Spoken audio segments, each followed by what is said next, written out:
All praises to Yahweh, Ba'ashem Yahweh Shai, Ba'ashem Makar Kwadash.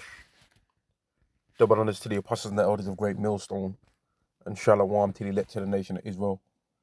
This is going to be a lesson that Lord will is going to give Israelites an understanding into why the world is so wicked, man. It's going to give all you Negroes, Latinos, and Native Americans out there the understanding of how and why this world is so wicked and evil, and as to why really you cannot succeed in this world. And ultimately, I want to just put it out there that the main reason why is because this is not the kingdom, right? And because Yahweh wants us to not like this place so that we can pray unto him to return our captivity, so that we can then receive the kingdom that has been promised unto our forefathers, Abraham, Isaac, and Jacob, right? But this overall topic of this lesson is to make you understand as to why it is that this world is so wicked, man. So first thing I'm going to try and do, Lord will, man, and I don't want to be too carnal about this lesson, but I've got loads of scriptures written down, like more than 20 probably, and Lord will, this becomes an edifying lesson, man. So let me go into it. This is Job chapter 9. Job chapter 9 and verse 24. The earth is given into the hand of the wicked. He covereth the faces of the judges thereof. If not, where and who is he? So what this scripture is letting you know right here is that the earth is given into the hand of the wicked. Right now, people can say that they don't believe that. Well, then let me use another scripture to further set the stage for this, what I'm trying to bring out here. This is Proverbs chapter 29 and verse 2. When the righteous are in authority, the people rejoice. But when the wicked beareth rule, the people mourn. So all you have to do to ask yourself if the earth is in the hand of the wicked is ask yourself if people are mourning, right? Ask yourself if people are rejoicing, meaning that the righteous are in authority, or ask yourself if people are mourning, which would mean that the wicked are in authority, right? Let me go to another scripture. This is Isaiah chapter 26 and verse 10. Let favor be showed to the wicked, yet will he not learn righteousness. In the land of uprightness will he deal unjustly, and will not behold the majesty of Yahweh. So even if you give a righteous man a chance, right? You give a righteous man some ease up, right? You give a righteous man a bly, right? You show a righteous man some mercy. You show a wicked man some mercy. You give a wicked man a bly. You give a wicked man some ease up. You give a wicked man the benefit of the doubt. He ain't gonna learn righteousness, right? And no matter what, he's not gonna uphold the majesty of Yahweh, right? So if the earth becomes given into his hand, he's gonna do what he wants to do with that power, right? Micah chapter 2 and verse 1. Woe to them that devise iniquity and work evil upon their beds. When the morning is light, they practice it, because it is in the power of their hand. And they covet fields and take them by violence, and houses and take them away. So they oppress a man in his house, even a man in his heritage. So when a wicked man has got control of the earth, these are the types of things he's going to do. He's not going to be about the Lord. He's not going to be about bringing forth the truth on the earth. He's going to be about covering the faces of the judges, and therefore covering over righteous judgment. And he's going to want to try and oppress a man and his house, right? And oppress a man in his heritage. So anything that you believe in, that might be some lineage or some type of beliefs that's been passed down through your forefathers, he's going to cancel that out, and he's going to try and make it as though he's God, right? And this overall lesson I'm going to probably entitle it the Ungodly Mindset, so that Lord will, it can give people an understanding as to how these wicked people think, man, because the Bible gives us an understanding as to how wicked people think. And the thing that sparked this lesson was that I was watching some of the elders and the brothers in the great Millstone Dallas camp, right? And they said one of them said a particular thing, and he said the ungodly mindset. So then I stopped. I was listening to the lesson at the same time, and I'm writing down scriptures, thinking on the ungodly mindset, man. And then all of these scriptures came to mind, right? So I'm gonna go into some of them. This is Psalm 64. In fact, I'll go Psalm 62 first. Psalm 62 and verse 4. They only consult to cast him down from his excellency. They delight in lies. they blessed it with their mouth, but curse inwardly. And that's what the wicked do that are in charge of this world. They'll in your face, they'll be saying nice things, but really they're thinking of a way that they can try and jack your life up, man. So that's why we have to watch everybody, man. Right? We have to watch these people, man. We can't be getting too comfortable thinking that these people are our friends, thinking that these people have got our best interest at heart, because they don't. And when have they ever showed you that they have?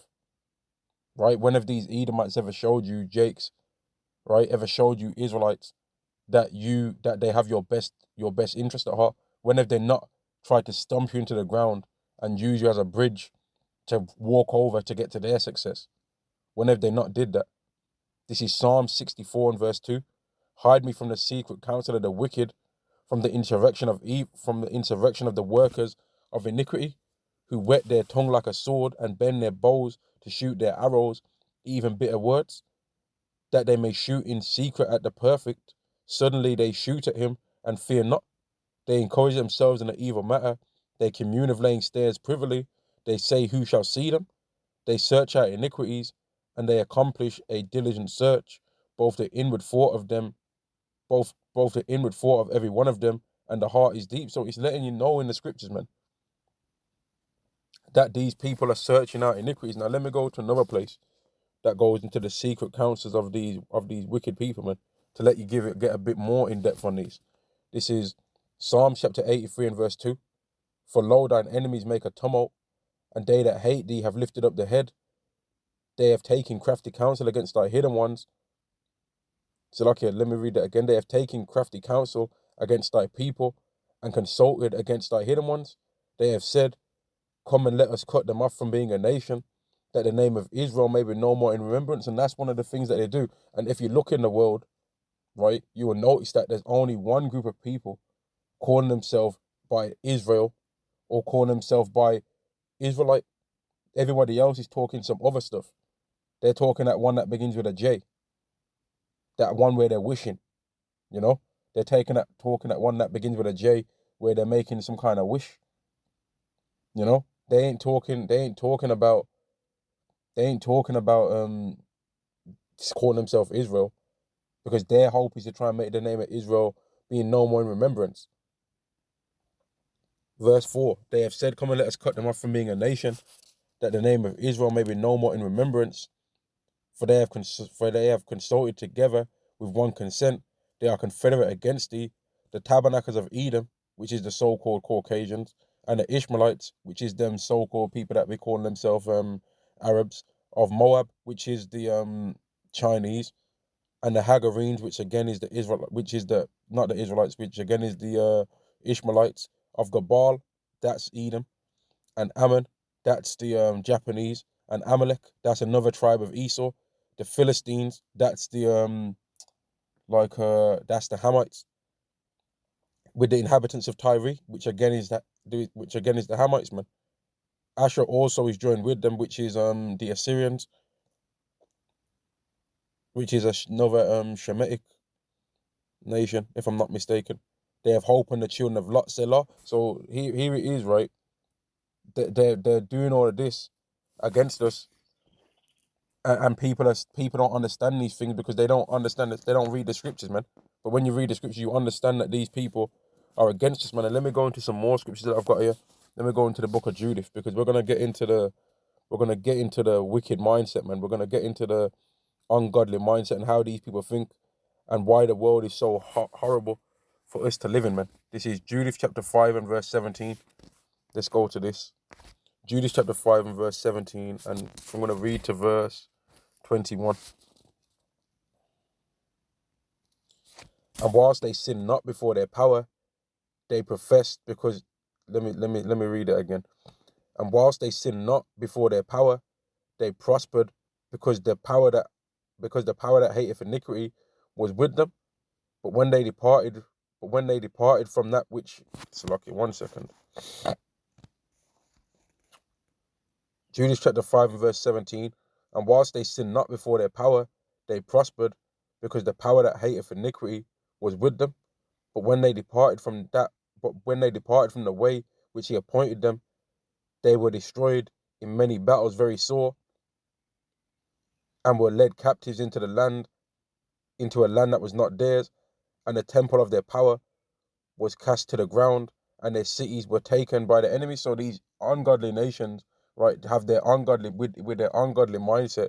They understand the rules that Yahweh's put on our nation. They understand the contract. They've looked at the contract that we have with Yahweh, and they understand that one of the stipulations of the contract is if we sin against Yahweh, we're going to receive the curses. And they also understand that if we then follow the commandments, then we don't receive no problems. They understand the contract, man. They've they've read a copy of the contract because they have Bibles. They have the Bible. They can have access. They have access to the Bible. They can read it, right? But they read it from the carnal sense because then they've tried to think that it's ended, forgetting that it's an everlasting covenant to where Yahweh is not going to cast us away, right? Let me carry on. Verse 19. But now they are returned to their power and are come up from the places where they were scattered and have possessed Jerusalem, where their sanctuary is, and are seated in the hill country, for it was desolate.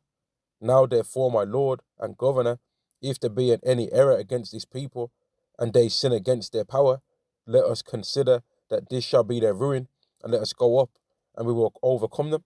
But if there be no iniquity in their nation, let my Lord now pass by, lest their Lord defend them, and their God before them, and we become a reproach before all the world. And that's why these Edomites are scared, man. You might have people that say, oh, but we sometimes say that Esau could just roll upon us at any moment and do something to us. And in a carnal sense, he could. So I'm not going to try and say that that's not true. In a carnal sense, he could just roll upon us, right? Because he's got tanks, all these weapons of warfare, right? He's got the blessing of the sword, which is weaponry, right? The blessing to take lives away with weaponry. That's what Esau's blessing is, right? But these nations understand that there's a spiritual thing protecting us. So they're terrified to just try and roll upon us, man, because they know that we're trying to do the things that Yahweh wants us to do. And they understand that Yahweh's going to set up a defense for us in that day when they come in as a flood, as the scriptures have said in Isaiah chapter 59 and verse 19. Let me get into some more scriptures, going into the ungodly mindset of these unwashed heathens, man, because we're surrounded by a whole bunch of wickedness, man. We're surrounded by a whole bunch of people that are not for the righteousness. Therefore, hell, man. This is Psalm 120 and verse 6. My soul have long dwelt with him that hateth peace, and our souls are in the midst of people that hate peace, man. That's the reason why we just randomly will have headaches. That's the reason why we'll have aches in our body. That's the reason why we're fighting against all of these spiritual things, because we're surrounded by people that worship the devil, man. We're surrounded by people that worship these false gods, which is ultimately evil. Anything that's outside of Yahweh is ultimately evil, man. And that's why we go through all these mental and physical battles in this place, which really are ultimately spiritual battles. Even the things within our flesh, these are all caused by spiritual means, man. Because the scriptures is clear. We wrestle not against flesh and blood. Psalm 120 and verse 6, my soul have long dwelt with him that hateth peace.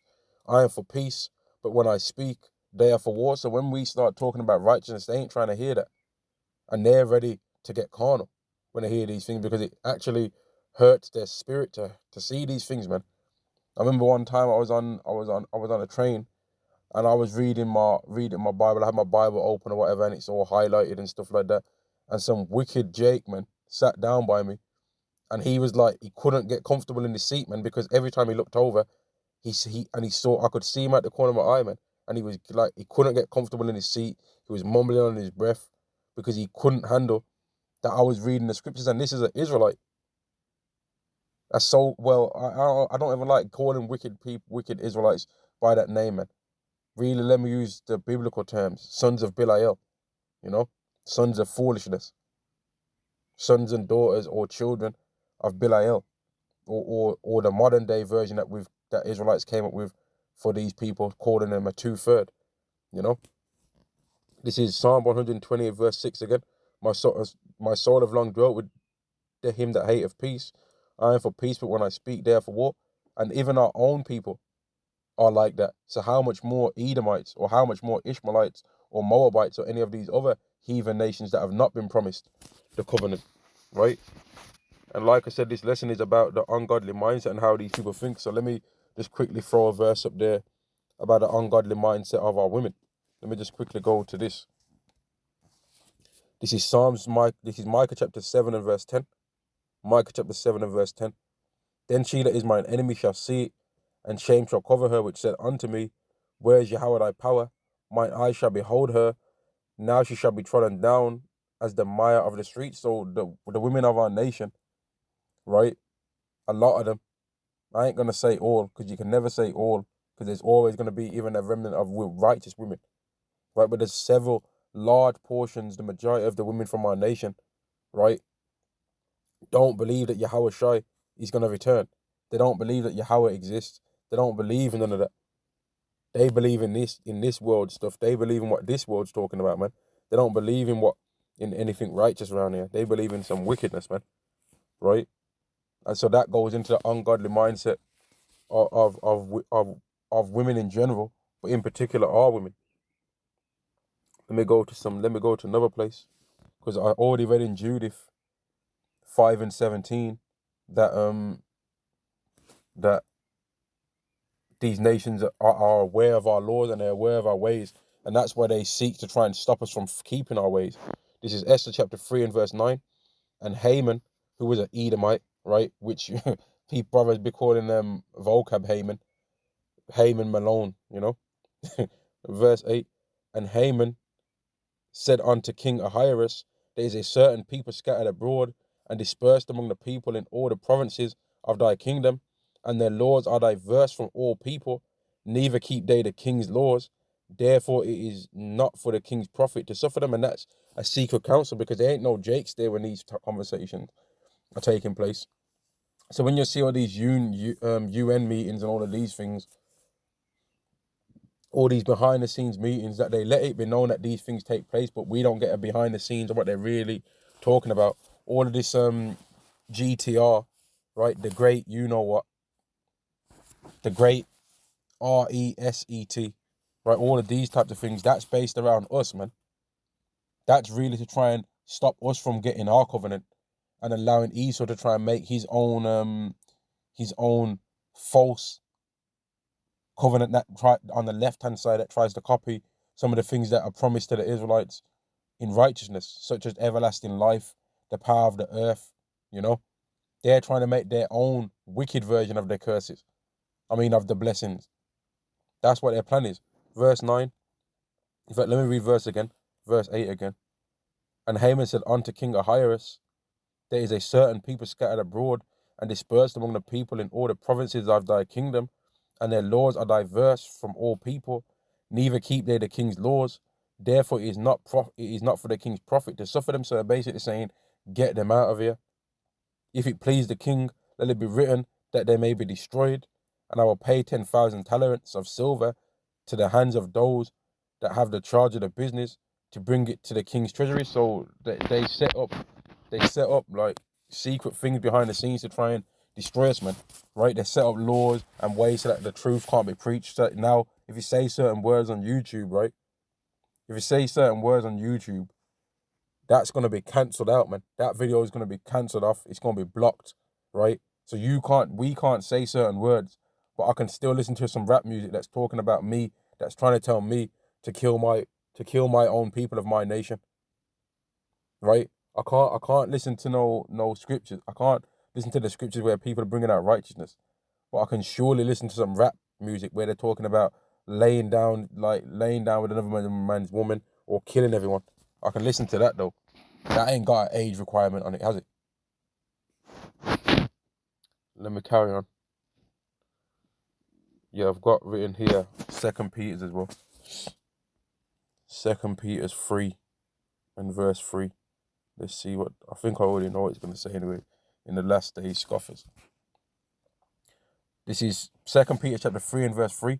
Knowing this first, that they shall come in the last days, scoffers, walking after their own lust. So the ways of the ungodly mindset is to walk after their own lust, and saying, where is the promise of his coming? For since the fathers fell asleep, all things continue as they were from the beginning of creation. So that's how people think. They think, man, people have been talking about the Bible, but nothing had happened yet. That's how people think. That's the ways of the ungodly mindset. Verse 5. For this they are willingly ignorant of, that by the word of Yahweh the heavens were of old, and the earth standing out of the water and in the water, whereby the world that was then being overflowed with water perished. So they forget that there was a flood. The ungodly mindset forgets that. They don't believe that, because the only place that you really can read about the flood is in the scriptures. So they don't believe about that, right? They'll be prepared to believe some BS Epic of Gilgamesh shit. Then they'll be prepared to believe in the Bible. Anything, and they'll believe in anything but the scriptures, man. Verse 7. But the heavens and the earth, which are now by the same word, are kept in store, reserved unto fire, against the day of judgment and perdition of ungodly men. But they don't believe that though. They'll say, if you tell them that, they'll say, yeah, right, I'll believe it when I see it. That's what these people say. But what they don't understand is that you have to have faith before these things happen, because it's not faith if these things are already there. Like if somebody thinks that they're gonna say to Yahweh Shai when they see him, I believe in you, I repent, right? I'm gonna do the right thing now. It's too late, because you've already seen the evidence that exists now. So now, of course, it's easy to say it then. It's easy to say that then, when you can see the evidence. But where was the faith when there was no evidence, right? Let me go to some more. Let me go to Wisdom of Solomon 13. Let's get this. Because these ungodly people, they do research in the world and they see that the world's got all these amazing things, right? But then even after seeing all of these things, they still then end up worshipping and believing in themselves or believing in the creations rather than the creator. This is Wisdom of Solomon chapter 13 and verse 1. Surely vain are all men by nature, who are ignorant of the Most High Yahweh, and could not, out of the good things that are seen, know him that is, neither by considering the works did they acknowledge the word master. So there might be this person that, I remember I heard a brother say, I'm going to biomimics or biomimicry, which is where they study creations of Yahweh, and then they turn those things into vehicles, or they turn those things into technology to use, right? But that's them giving reverence unto Yahweh's creations, but then at the same time not acknowledging the workmaster, because they see it as though they made it, right? Or they'll try and alter something that Yahweh's already created, but they can't make nothing completely new out of their mind that doesn't copy something that Yahweh's already created. Even cars, right? Cars have 4 wheels, just like a horse has 4 legs, and they call it horsepower. And the stronger the car, the faster it can go, the more horsepower it has. They're all about copying the Lord's creations, man. These jets are based on the hummingbird, if I'm not mistaken. They copy. These helicopters are based on like how flies' wings are and stuff like that. How certain, like, not necessarily flies, like not a grasshopper. There's a particular insect that has wings that look similar in shape. All that, well, there's helicopters' wings copy the shape of of certain insects that fly, man. I can't think of the insect that I'm thinking of in my head right now. I want to say a grasshopper, but I don't believe it is a grasshopper, because I don't believe grasshoppers fly. But I ain't David Attenborough, so Salakia. This is Wisdom of Solomon chapter 13 and verse 2. But deemed either fire or wind, or the swift air, or the circle of the stars, or the violent water, or the lights of heaven, to be gods which govern the world. So they saw things that Yahweh created, but then they didn't want to acknowledge that. They wanted to acknowledge they wanted to acknowledge the things instead of Yahweh. And that's again part of the ungodly mindset. Verse 3. With whose beauty, if they being delighted, took them to be gods, let them know how much better the Lord of them is. For the first author of beauty have created them. So Yahweh made all these things that people glorify themselves in. Like, you got these bug outs that say, I don't believe in God, I believe in the universe. Huh? Who made it? Who made that universe? Was it not Yahweh? Or these people that say, I don't believe in nothing that no man told me from no book. I believe in, like, science and technology. Well, who put that stuff in the earth? Who made it be? Who made it be a thing that certain things that happen are governed by Yahweh? Who did that? But these people, they don't have the mind to do these things because they have the ungodly mindset, right? I can go a bit more. Verse 4. But if they were astonished at the power and virtue, let them understand by them how much mightier he is that made them. Exactly. If a lion's mighty, then how mighty is Yahweh? If a elephant, which I found out a couple of days ago, like how heavy an elephant is, man. An elephant's like weighs 26,000 pounds, I believe, man. 26,000 pounds, if I'm not mistaken. And then you've got this other animal, man, a moose, right? Which a moose from the leg, from the heel, from the ground up to the shoulder of it, is like 7 to 8 foot, man. And then if you include the horns, they end up being like 10 foot from the ground up. And then they weigh like 1,600 pounds, man, which is more than any man on earth weighs. And they can run, even at that size, they can run like 30 plus miles per hour. So if these things are mighty, then how much more is Yahweh mighty that made these things? Because Yahweh made these things to be able to make and replicate themselves through the seed that comes through the male of that species. And with every species, he made a male and female so that they can bring forth themselves. And if that particular balance that Yahweh made is not fulfilled, right, meaning that a relationship is done with the balance of the one gender of the species with the other gender of the species, then they cannot bring forth that species again. So if that's a process that's in this earth, then how much mighty is Yahweh that made that process be? Verse 5. For by the greatness and beauty of the creatures, proportionably the maker of them is seen. Exactly. So you got all these people that say, I don't believe in Yahweh, I don't believe in God. But if you look at the earth and see all these things that are in it, all of these things, man, the trees, right, the sun, the moon, the stars, a badger, a fox, a lion, a cat and a dog, a donkey, right, grass, the fir trees, dandelions, horses, oxygen, right, water, fishes. If you can look at all of these things and see the crazy things that they're able to do, how much more mighty is the maker seen from seeing these things? You can see that Yahweh exists through these things, man. But these people still need more convincing. So then therefore Yahweh's gonna even give him more. He's gonna send his son. He ain't gonna send it. Yahweh's not ever gonna show himself to this world, but he's gonna show his son. And when they see his son who looks like unto him, they're gonna know that he exists. And I didn't even plan on bringing this out, man. I didn't even plan on bringing this scripture out. I'm about to bring it now, but I'm gonna bring it, man, because people are gonna know that Yahweh hides himself when all's said and done.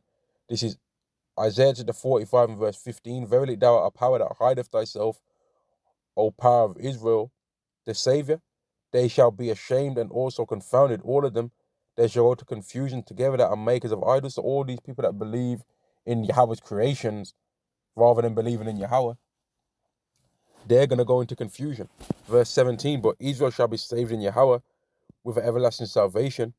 Ye shall not be ashamed nor confounded, world without end. And the reason why we're not going to be ashamed nor confounded is because we believe we have a remnant of our nation that believes in the Creator, whereas all these other nations don't have a remnant that believes in Yahweh at all. And that's what Esdras was talking about in 2nd Esdras, the 3rd chapter. He was studying these other nations and seeing that they don't believe in Yahweh yet. For some reason, they still flow in wealth, but that's because Yahweh don't care about them. He cares about us. And when we're doing the right thing, we receive the good things. But when we're doing the bad things, we receive the bad. If we choose life, we receive life. If we choose death, we receive death. Wisdom of Solomon chapter 13 and verse 6. But yet for this, they are less to be blamed, for they peradventure seeking God and desirous to find him, for being conversant in his works, they search him diligently and believe their sight, because the things are beautiful that are seen.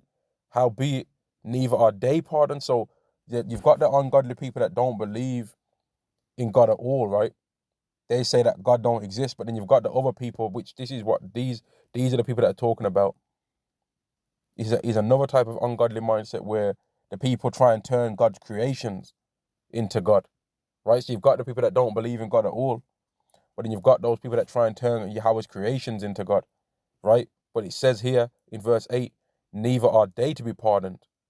For if they are able to know so much that they could aim at the world, how did they not sooner find out the Lord thereof? So how did they not hear that we're saying that Yahweh made these things?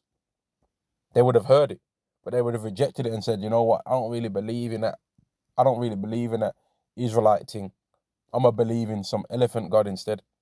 Or I'm going to believe in a fish's God. Or I'm going to believe that the so-called black woman's God.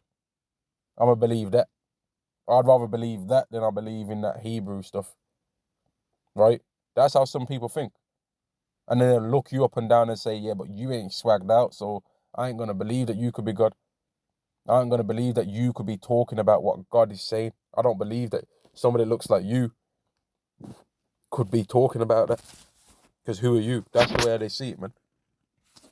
Let me go to some more on the ungodly mindset. Let's go to Wisdom of Solomon 2. Because this really goes into, like, this is like the elite mindset, the elite godly mindset that goes into here. This is Wisdom of Solomon chapter 2 and verse 1. For the ungodly said, reasoning with themselves, but not aright. Our life is short and tedious, and in the death of a man there is no remedy. Neither was there any man known to have returned from the grave. So they don't believe in Yahweh Shai, right? They don't believe in Yahweh Shai resurrecting from the dead. They don't believe that. They think that that's a joke. Verse 2. For we are born at all adventure, and we shall be hereafter as though we had never been. For the breath in our nostrils is a smoke, and a little spark in the moving of our heart, which being extinguished, our body shall be turned into ashes, and our spirit shall be vanished as the soft air. So they don't believe in that. They don't even believe in that heaven and hell stuff. These wicked elites, man. A lot of them. They don't even believe in that. They believe if I can't make my life last forever through my transhumanism, then I'm done. That's how they think, man. Verse 4. And our name shall be forgotten in time, and no man shall have our works in remembrance, and our life shall pass away as a trace of a cloud, and shall be dispersed as a mist that is driven away with the beams of the sun, and overcometh with the heat thereof. For our time is a very shadow that passeth away, and after our end there is no returning, for it is fast sealed that no man cometh again. So they don't believe in reincarnation, like I just said a minute ago. Verse 6. Come on, therefore, let us enjoy the good things that are present, and let us speedily use the creatures as in youth. So because they don't believe in reincarnation, because they don't believe that they're going to be punished if they can escape judgment on earth, right? They don't believe that they're going to come again on the earth to receive judgment. So they think, well, if I can get away with things on earth and be doing wickedness, then I've got away with it. That's how they think, man. That's how they think. That's how they think. They don't believe that there's any judgments for this wickedness and this evil that they do. Verse 6. Let us fill ourselves with costly wine and ointments. Let no flower of the spring pass by us. Let us crown ourselves with rosebuds before they be withered. Let none of us go without our part of voluptuousness. Let us leave tokens of our joyfulness in every place, for this is our portion and our lot is this. So they say, well, life's about money, life's about riches, life's about just getting it while you can. Whatever you have to do to get it, do it. Whatever indulgence you want to have, enjoy, we're going to do it. That's the ungodly mindset. Whatever you feel is good at that particular time, do it. That's how they think. Verse 10, which goes into what they do to us. Verse 10. Let us oppress the poor righteous man. Let us not spare the widow, nor reverence the ancient grey hairs of the age. And that's how they did us, man. That's how they did us in slavery, right? And that's how they're still doing us now.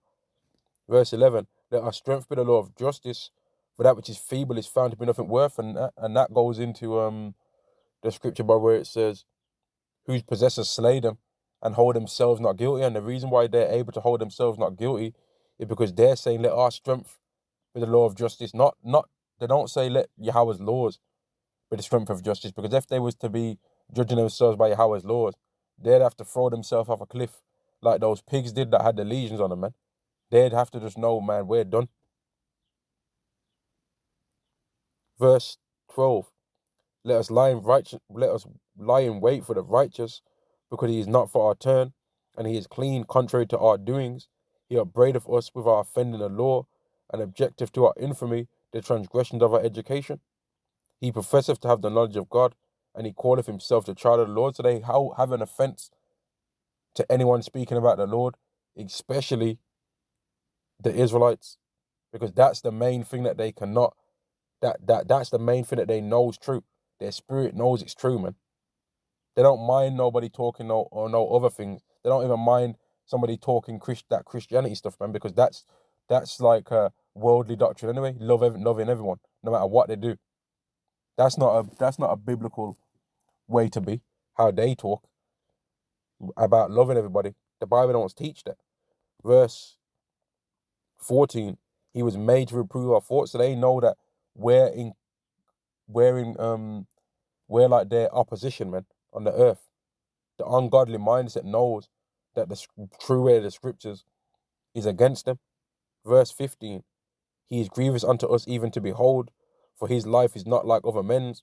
His ways are of another fashion. And I remember I was watching this TV show called Fargo, right? And there was one particular character on it, this like weird looking Edomite man with like these snaggle teeth and it. And he said that the problem with the world is not that there's evil, it's that there's righteousness. Because if there wasn't righteousness, nobody would know the difference. He was pretty much saying that righteousness is the problem, because if people didn't see people doing righteousness, they wouldn't know the difference between good and bad. They'd just be like, well, this is how it's supposed to be.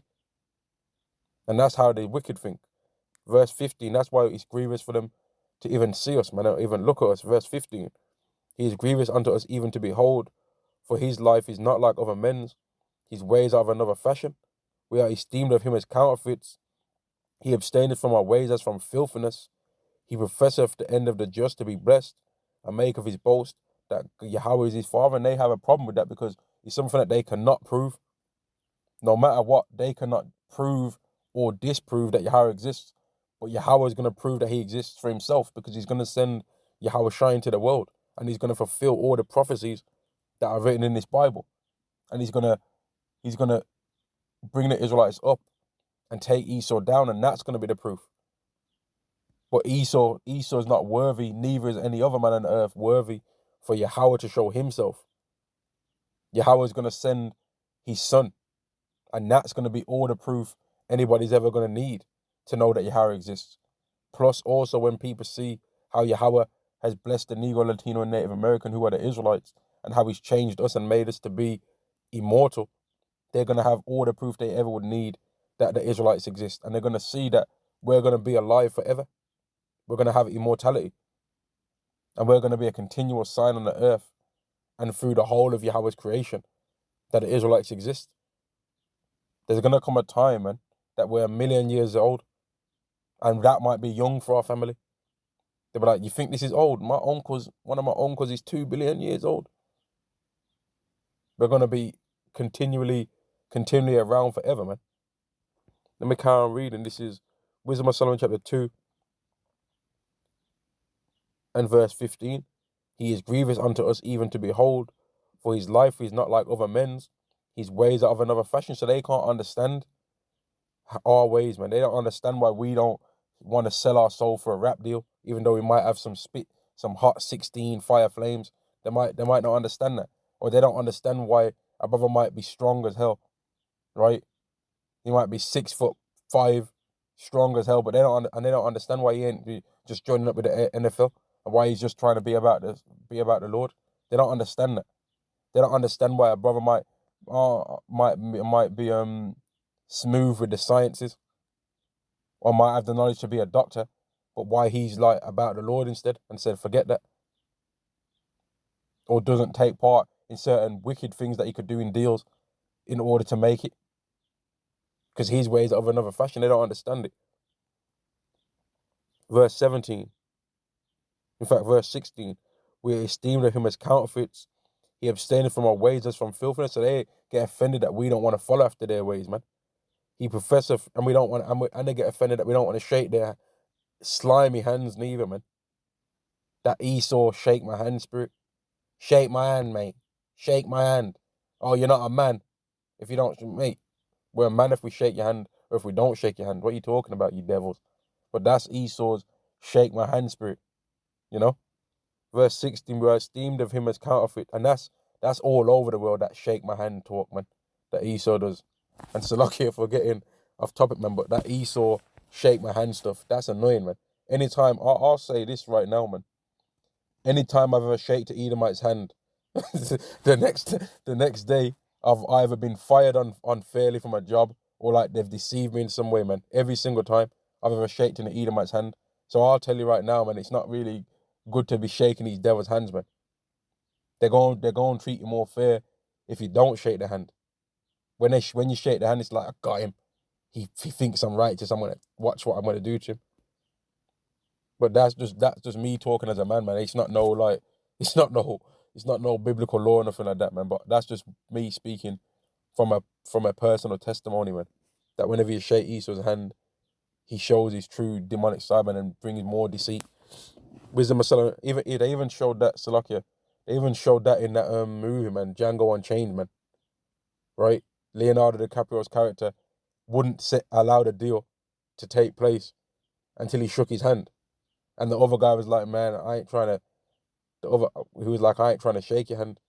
And then he ended up putting Leonardo DiCaprio's character to death rather than shake his hand, man, because he wouldn't let that Leonardo DiCaprio's Edomite character wouldn't let that Esau shake my hand spirit go, man, and ended up losing his life over that. Now back to the lesson, Salakia, for that. Wisdom of Solomon chapter 2 and verse 17. Let us see if his words be true.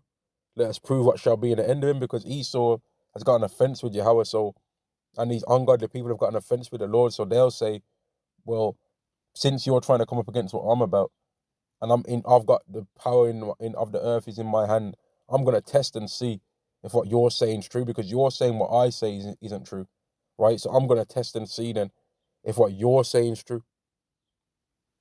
That's how Esau thinks. He's like, well, okay, you people keep saying that my ways are wicked, so let me test and see if your ways are true. Then I'm gonna test and see if your God is gonna come and help you, and I'm gonna try and come after you people, and I'm gonna see if the Lord's going to come and help you. And that's why the scriptures say, rejoice ye heavens and ye that dwell in them. Woe to the inhabitants of the earth and of the sea, for the devil is come down. Salakia, for the devil is come down unto you, having great wrath, because he knoweth but he have a short time. I don't know what that was. It just flew over me. Salakia. Woe to the inhabitants of the earth and of the sea, for the devil is come down unto you, having great wrath, because he knoweth that he have but a short time. Right? Verse 18. And that was Revelation 12 and 12 that I just quoted there, by the way. This is Wisdom of Solomon chapter 12 and verse 17. Let us see if his words be true. Let us prove what shall happen in the end of him. For if the just man be the son of God, he will help him and deliver him from the hand of his enemies. And that's what these ungodly people are planning on trying to do, man. Verse 19. Let us examine him with despitefulness and torture, that we may know his meekness and prove his patience. Let us condemn him with a shameful death, for by their own saying he shall be respected. Such things did they imagine, and were deceived, for their own wickedness have blinded them. So they're not right in their thinking when they're saying these things. They've been deceived by their own wickedness. They've been deceived by their own unrighteous and ungodly ways, by all the monthly prognosticating, stargazing that they're doing, all the astrology, all the bugged out, wicked spirits that they're trying to conjure up. They've been deceived by all of that, because all the things that they get their power from, Yahweh made. And that's what they don't understand, because they think that those things are God. A lot of these people, as I've read in Wisdom of Solomon 13, they either think that God don't exist in general, or they try and think that Yahweh's creations are God's.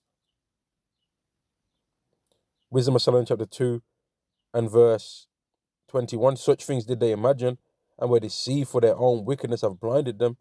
As for the mercies of God, they knew them not, because they don't believe that we're going to receive any mercy.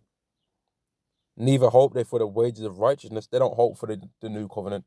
They're hoping for this world, right? Nor discern they reward for blameless souls. For God created man to be mortal, the Israelite man, no one else. For God created man to be immortal and made him to be an image of his own eternity. And that's talking about us, the Israelites, man. When you go to, I believe it is Sirach chapter 17, right, and verse 1, all the way up to verse 17, it goes into the process that Yahweh gave unto the Israelites, man. It goes into how he gave them and I'm not going to read it in this lesson. Normally, when I think of a scripture straight away, I start reading it, but it's an important thing for brothers to read it for themselves, man.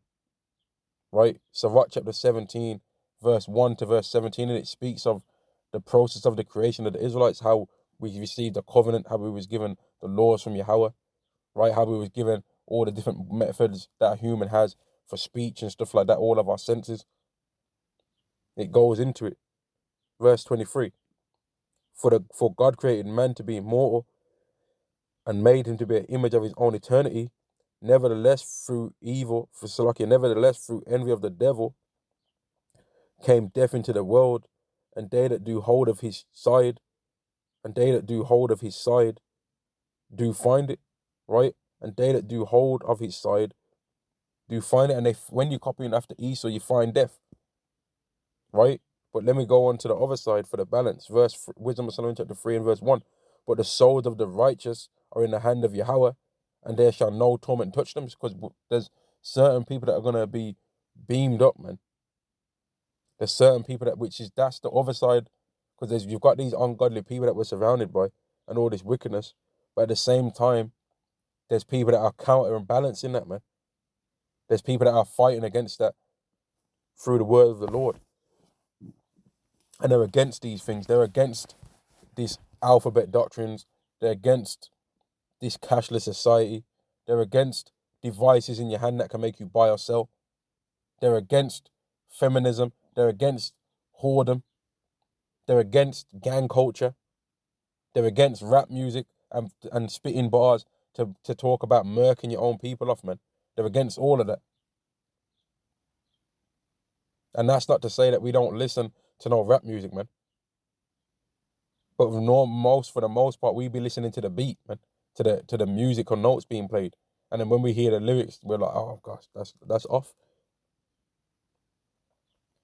And I might end this lesson here, man, because there's a lot more scriptures that I can go into, but I just wanted to go into a bit of the ungodly mindset, and maybe I'll do another lesson going into some of the other scriptures on this lesson. But let me just bring this one scripture out, man, because in fact, I'm going to bring out a bit more than just one. I want to go into this quickly because the ungodly mindset, man, is going to be cancelled out when they realize what's going to happen to the Israelites of the elect. Because they're going to build up like methods to really have their kingdom established, and Yahweh's going to destroy it at that point. Wisdom of Solomon chapter 12 and verse 17. For remember and not believe that thou art full of power, thou showest thy strength, and among them that know it thou makest their boldness manifest. And that's what Yahweh's getting ready to do. The same way as I just read in Wisdom of Solomon 2, that they're going to try and test the waters and see what's up with the people that are talking about the Lord. When they don't believe that Yahweh is full of power, he's going to show his strength. So when they've built up all their carnal things to show that they can get whatever they think is their kingdom, and they come for those people that are speaking against it, they're going to get put in snares at that time.